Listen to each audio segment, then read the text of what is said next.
vois cet excès de gras sur ma poitrine ici? Oui, ça c'est bien moi. Et ça aussi, il y a quelques années, avec une belle poitrine.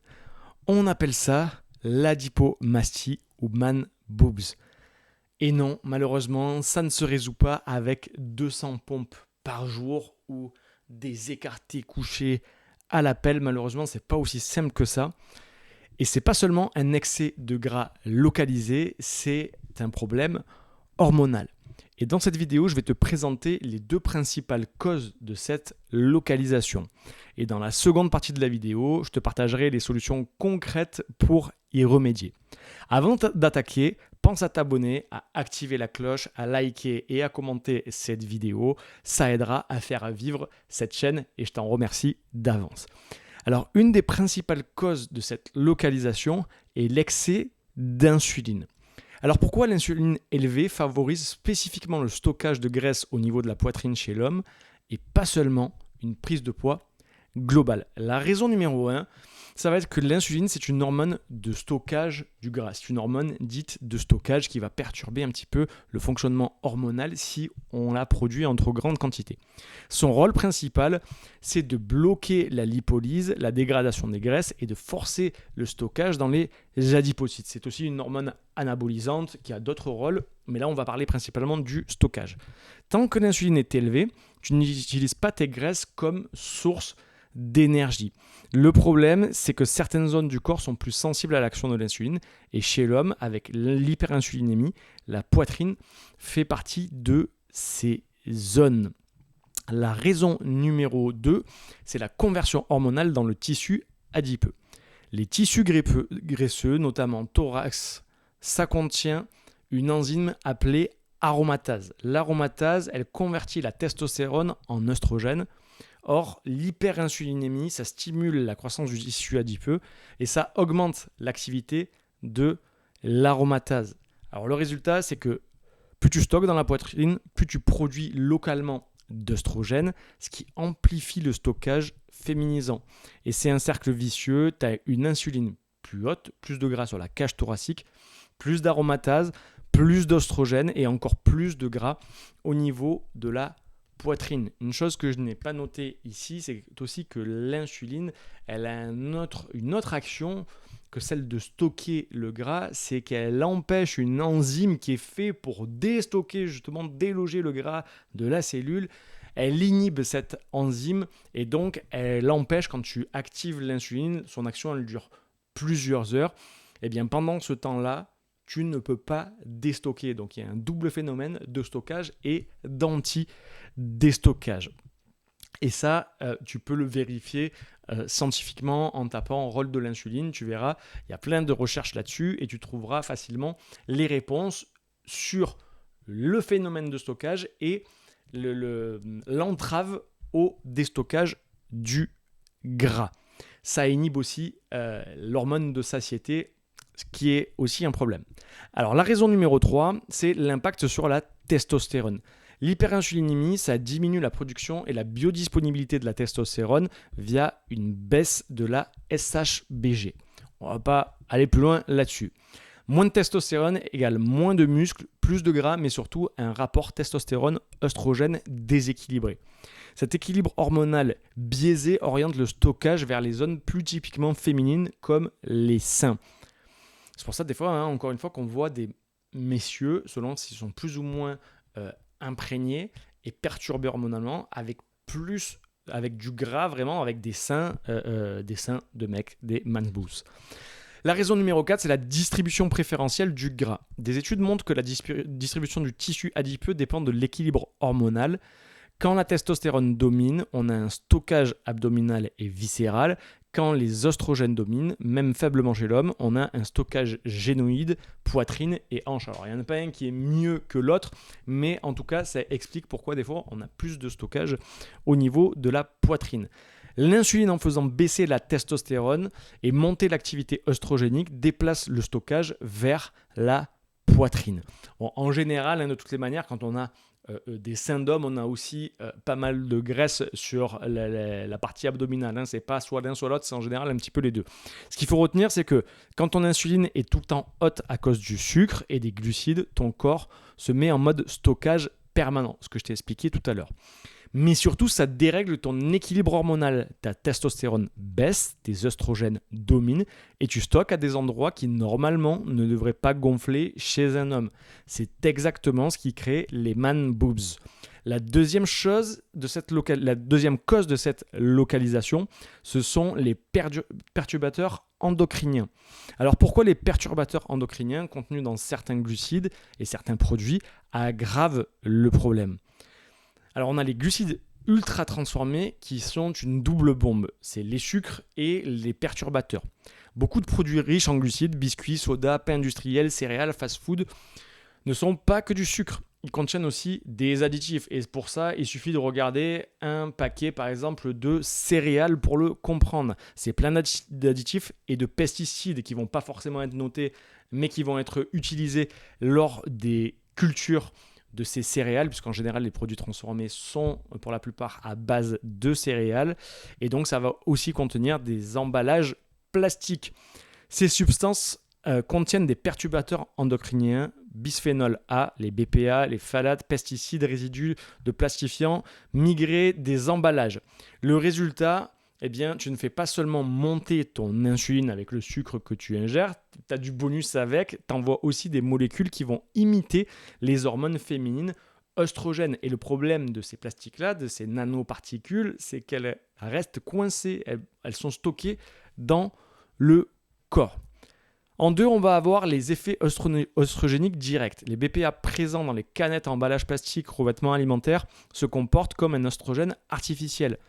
Les phtalates présents dans les films plastiques, certaines boîtes qu'on peut passer au micro-ondes, perturbent la production de testostérone. Certains pesticides utilisés dans les céréales et le soja transformé agissent aussi comme des xéno-œstrogènes. Chez un homme, ça crée un cocktail explosif.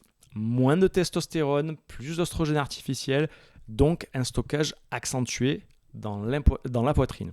On a une synergie avec l'insuline.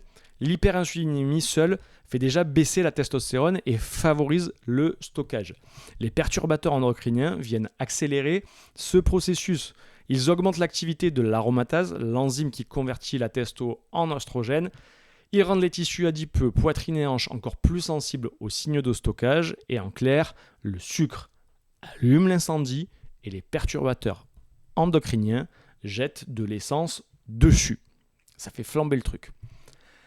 On a un exemple concret. Quand tu prends une canette de soda, tu n'avales pas seulement que du sucre, tu montes ton insuline en flèche, donc tu vas stocker, c'est stockage plus fringale assurée, enfin stockage, crash de glycémie et fringale assurée, et derrière, possiblement, recharge dans les 2 heures qui suivent avec le même type de produit. Mais en plus, la canette relargue du bisphénol A qui agit comme un faux œstrogène. Résultat, double sanction, tu fabriques moins de testo, tu fabriques plus d'hormones féminisantes, tu stockes directement dans les seins et puis aussi dans le ventre et dans tous les organes dans la graisse viscérale. Il n'y a pas que les seins, mais ça va favoriser ce stockage-là. J'aimerais aborder le cas du soja rapidement. Le soja, il contient des phytoœstrogènes, des molécules végétales qui imitent les hormones féminines. Chez l'homme, une consommation régulière peut faire baisser la testo et favoriser un excès relatif d'œstrogène. Donc, c'est pas chez tous les hommes, mais quand on additionne, et si on en consomme régulièrement, ça peut venir créer un effet négatif en général. C'est des tranches de fromage, ça s'additionne, et c'est ce qui fait qu'on en arrive à des situations qui ne sont pas désirées. Résultat, plus de stockage au niveau de la poitrine, et donc apparition ou aggravation du stockage sur la poitrine et des man's boobs. La solution, je vais te partager les solutions de la moins importante à la plus efficace selon moi. La première, c'est le sport. Le sport va soutenir un bon fonctionnement hormonal, une meilleure utilisation des sucres et une meilleure mobilisation des graisses. Il va aussi améliorer la résistance à la sensibilité, pas la résistance, la sensibilité à l'insuline. En revanche, attention à l'excès, surtout dans le contexte de vie d'un entrepreneur stressé. Un stress chronique peut augmenter la résistance à l'insuline et finir par diminuer la testostérone. Je l'ai personnellement vécu l'année dernière avec un excès de stress et des entraînements trop intensifs qui ont fini par produire l'inverse. Au lieu de me faire prendre du muscle, ça a fini par me faire cataboliser. Ça a créé beaucoup de fatigue, ça peut créer un petit syndrome de dépression à cause justement des chutes des hormones et de la chute de testostérone. Donc ça m'a pas fait ça m'a pas fait stocker de gras sur la partie de la poitrine, mais par contre attention à l'excès de sport, ça peut venir créer l'effet inverse, créer trop de stress, et si derrière on n'a pas les éléments qu'il faut, que je vais te partager juste après, eh bien ça peut être contre-productif et là te faire stocker de nouveau sur la poitrine. Donc le sport oui, mais intelligemment et adapté à la vie, à la charge mentale et de stress d'un entrepreneur de plus de 40 ans. Maintenant, on a les contenants en plastique. Il faut que tu évites les tupperwares en plastique que tu vas passer au micro-ondes, que tu les passes au micro-ondes ou non, il faut éviter tous ces trucs en plastique, les couverts en plastique, les contenants en plastique, tout ça, il faut éviter. Il ne faut pas que tu utilises ça. Les bouteilles en plastique, tu peux ingérer des nanoparticules et elles vont s'accumuler dans ton corps. Et comme on l'a vu, ça peut augmenter artificiellement les taux d'oestrogène féminine et diminuer artificiellement la testo, ce qui va aggraver le processus. Maintenant, on a l'alimentation transformée et c'est en lien aussi avec les contenants en plastique. Toute cette nourriture transformée est systématiquement en contact avec du plastique. Pour certaines, elles sont destinées à être directement réchauffées dans des barquettes. C'est un truc en plastoc avec un film plastoc. Tu laisses tout dans le plastoc. Tu passes ça au micro-ondes parce que tu es pressé à midi pour manger. Et tu vas te faire une bonne recharge en BPA et en nanoparticules. Et comme on l'a vu, eh bien, ça va perturber le stockage des graisses et le bon fonctionnement hormonal. Donc ces produits sont purement et simplement à bannir d'une alimentation quotidienne. Tous les produits transformés, à cause des conservateurs, à cause de la quantité de sucre et de cochonneries qu'il y a dedans, et aussi parce que tous sont packagés et au contact de plastique. Tu n'as rien qui est brut, tout est emballé. Donc c'est une double raison de virer ces choses-là. Et la dernière chose la plus importante, c'est ça qui va vraiment te faire la base de travail, c'est que le sucre est l'ennemi à abattre via ton alimentation du quotidien. Pour réduire la production d'insuline et donc réduire le stockage massif ainsi que la perturbation des hormones, il faut réduire massivement les quantités de sucre et parallèlement augmenter les bonnes sources de graisse pour aider le corps à utiliser ses propres stocks de graisse comme source d'énergie. On va prendre ta graisse abdominale et ta graisse localisée dans la poitrine et on va s'en servir pour produire de l'énergie. C'est un garde-manger. C'est du stock que tu n'arrives pas à mobiliser pour le moment. Mais dis-toi que c'est de l'énergie c'est de la graisse qui peut être convertie en énergie et qui peut t'aider à fonctionner de manière durable toute une journée. Donc c'est de l'énergie pour l'instant qui est malheureusement emprisonnée. Mais on va voir qu'on peut le faire justement en diminuant les sucres. Et en diminuant les sucres et en utilisant les stocks de gras comme source d'énergie, on va basculer sur un mode qui s'appelle la cétose nutritionnelle. C'est ce qui permet d'activer le mode brûle-graisse. En complément de cette approche, ce qu'on va faire, c'est qu'on va consommer des produits bruts, exempts de plastique et de tout autre conservateur. Et ça va vraiment être la clé. C'est-à-dire que quand on va basculer sur cette cétose nutritionnelle, on ne va pas faire ça avec des produits transformés plus faibles en sucre et plus riches en graisse. Non, on ne va pas faire ça. On va le faire vraiment proprement pour avoir tous les bénéfices. Et ça donne quoi comme résultat concrètement ?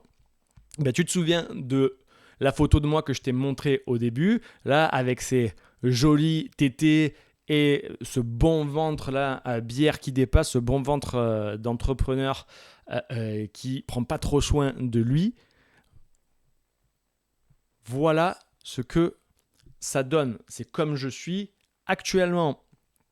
Et ça, c'est comme je suis depuis à peu près 4 ans, de manière stable, en appliquant tous les conseils que je viens de te donner dans cette vidéo. Il n'y a rien d'exceptionnel. Je n'ai pas un physique de bodybuilder. Mais quand on compare avec ça, il y a quand même du mieux. Hein. Il y a quand même un physique qui est plus présent, je suis plus capable de réagir, je suis plus en forme, j'ai moins de douleurs. Et bref, je me sens mieux et je suis plus à l'aise au final, tu vois, de me montrer que lorsque j'étais ici, c'est pas que je n'osais pas me montrer pour aller à la plage, mais j'étais pas super à l'aise non plus. Donc voilà le type de résultat sur le long terme que tu peux avoir. Et comme je te l'ai dit, ça fait 4 ans que j'ai stabilisé ce physique alors que j'ai 40 ans, que je suis entrepreneur avec une bonne charge de stress quotidienne et que mon activité, elle est à 100% sédentaire. Alors si toi aussi tu es un homme de plus de 40 ans, entrepreneur ou dirigeant d'entreprise et que tu veux que je t'accompagne pour redevenir aussi performant dans ta santé que dans ton business ou pour améliorer aussi, parce que tu sais qu'améliorer ta santé, ta confiance en toi, ça va forcément impacter ton business et aussi ça va ruisseler positivement sur tes relations avec tes proches, eh bien je te mets un lien pour réserver un appel avec moi dans la description et voir ensemble comment je peux t'aider à y parvenir comme les 400 dirigeants que j'ai aidés avant toi et le premier qui a appliqué la méthode, comme tu l'as vu, tu l'as devant toi. J'espère que cette vidéo t'a été utile. C'était Julien Castro. Je te dis à très vite. Bye bye.